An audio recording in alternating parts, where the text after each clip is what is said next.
Hello friends, Ash here with Gents. This is my fragrance intro. Fragrances, cologne, pizza, video games, horror movies, Hereditary. Ooh. Yeah, great, good job. We're on the same page, here. Unique fragrances, that's what we're talking about today, 10 of them to be exact, 5 niche, 5 designer. You see how I did that? I kind of split it right down the middle there. So these are unique fragrances that still have mass appeal. That means people might actually like them. You might get a compliment if you're a lucky ducky. It's walking that tightrope. It's easier said than done to make a fragrance that smells unique and that people like, because unique is sometimes a code word for holy crap, I hate that. What do you feel about the pasta I made you? Yes, it's very unique. Thank you. So unique does not always mean good, but in today's video, it does. Let's check these out.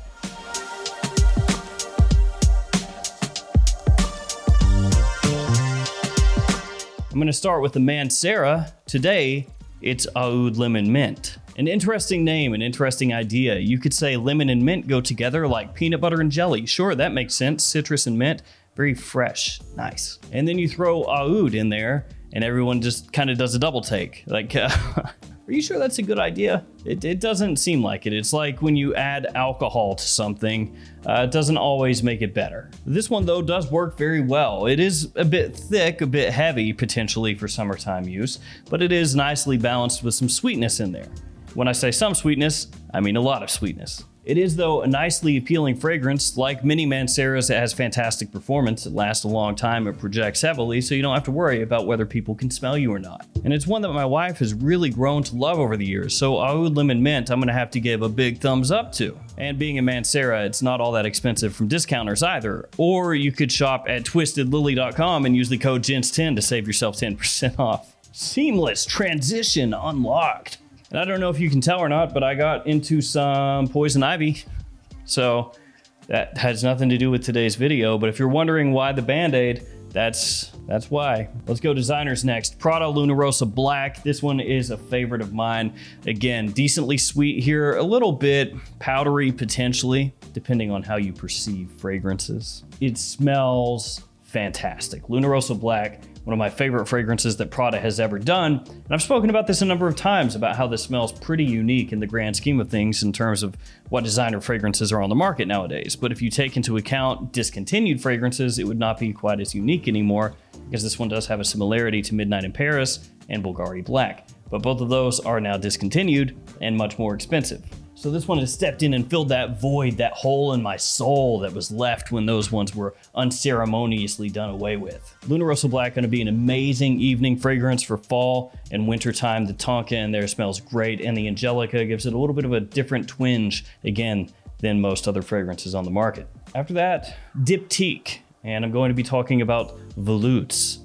Yes, this one I've had for quite a while, so much so that the fragrance on the inside has taken on this really nice ambery color. That's not how it looked when I originally got this. It was clear. Now it looks aged like a fine wine. DIPTYQUE is a house that I truly love. I think that even at retail pricing, that they're a good deal generally, and they have some absolute stunner fragrances that fly under the radar a little bit. This one has honey, tobacco, fruits, iris, and hay, along with a bit of resins in here as well. Smells great. Especially if you're a big tobacco fragrance fan like me, this one is one that you should check out because it doesn't get the hype of a Tobacco Vanille or a Pure Havane, but in its own way, you can stand right there with them. Back to designers with HUGO Boss the Scent Private Accord. I think the scent line in general you could put up there as being a unique line of fragrances, mainly because of that Maninka fruit. You don't see that used in other scents, so it gives them their own little style. Even blindfolded, you can pick out the scent fragrances pretty easily because of that Maninka Accord, that dusty, fruity kind of vibe that it gives off. It's unmistakable. This one is my favorite of the bunch because the coffee accord in here I think really sets it apart and steps it up a little bit above the other ones. Most of the fragrances in the line though are worth checking out outside of Pure Accord. I think Pure Accord is absolute crap, dog water. You don't need it. Next up, we've got from RAMON MONEGAL, Cafe Del Mar. And this one speaks to be on multiple levels, I've got to say. I love the presentation, looks awesome. The cap, very nice.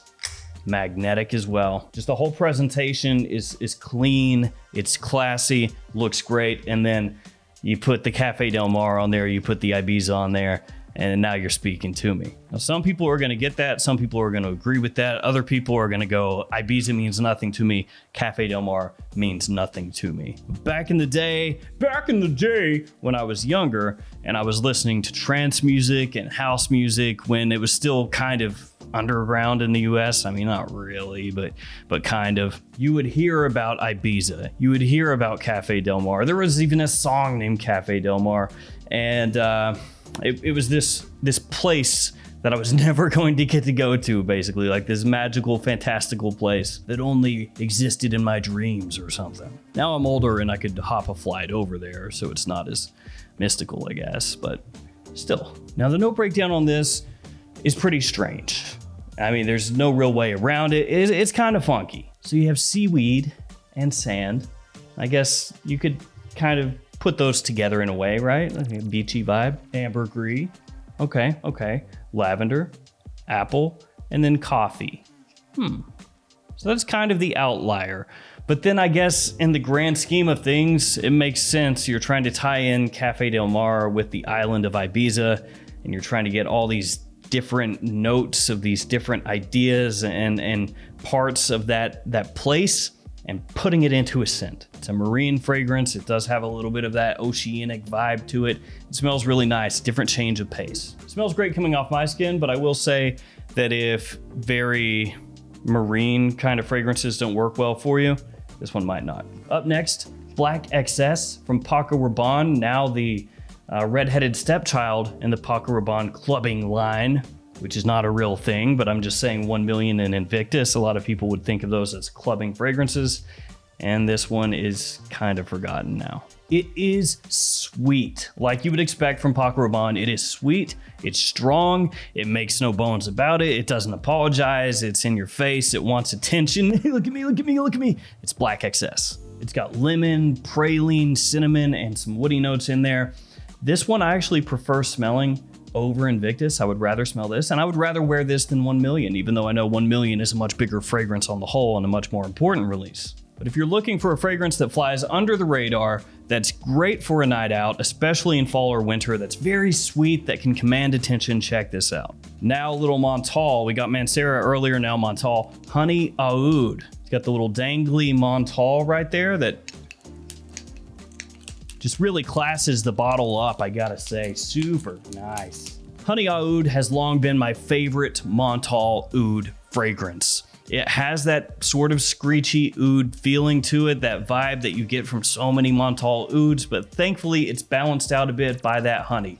Is it still aggressive? Is it still loud? Yes, and also yes. But the sweetness from the honey really helps set things off, and it becomes a much more appealing, much more wearable, much more mass appealing fragrance as compared to pretty much every other oud scent that they've done. Not for nothing, just throwing this out there, but if you're looking for a date to go in a really positive direction, especially if it's like a first date, and your fragrance of choice is a very strong Montale oud, I would say you've probably already failed before anything got started. In one of my previous videos, which was you guys telling me some of the worst reactions you've ever gotten from a fragrance that you wore and what was the fragrance and what happened and all that, Montale had more submissions than any other house. Niche, designer, indie, doesn't matter. Thankfully though, Honey Aoud is one of the good ones. Next up, going back to designers once again with Fusion DC Extreme from MIYAKE.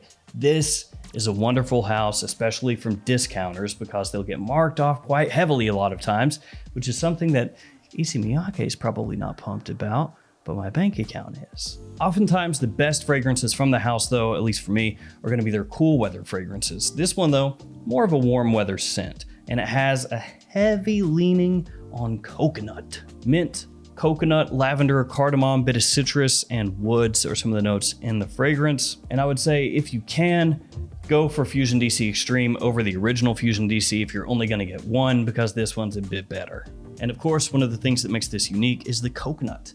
You don't see it all that often in men's designer fragrances. I would say the fragrance that pops into most people's minds is probably Le Beau from Jean Paul Gaultier.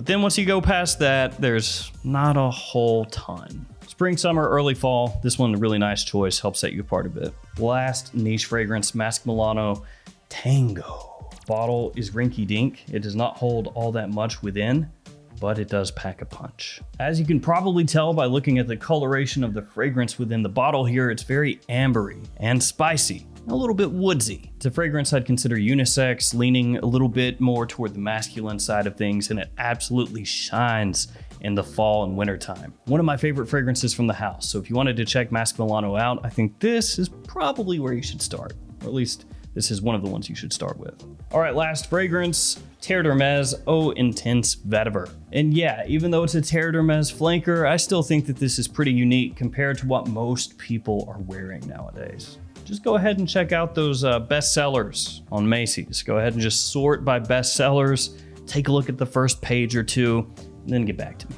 Citrus, spice, including pepper, and a ton of vetiver, some of the notes in this fragrance here. The opening blast is really aggressive, punches you in the face with all that citrus. It could make you recoil a little bit, but once it settles down, it smells really nice, very good. Very classy fragrance, great for the office, any kind of formal situation, and really good performance as well. This one you could pull off spring, maybe summer if you don't go too heavy in fall. And really, you could probably pull it off in winter as well.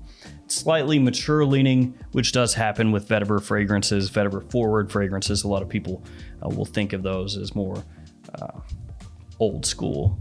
Personally, I don't. I think they're just classy. There's a difference between classy and old smelling. Tere d'Hermes Eau Intense Vetiver, great fragrance. Definitely gonna set you apart compared to what most people are wearing nowadays. That's gonna do it. 10 unique, but still mass appealing fragrances. All right, guys, that's gonna do it for me. Thank you for hanging with me. Thanks for your support. Stay safe out there, and I'll see you guys tomorrow with another fragrance video. See you later.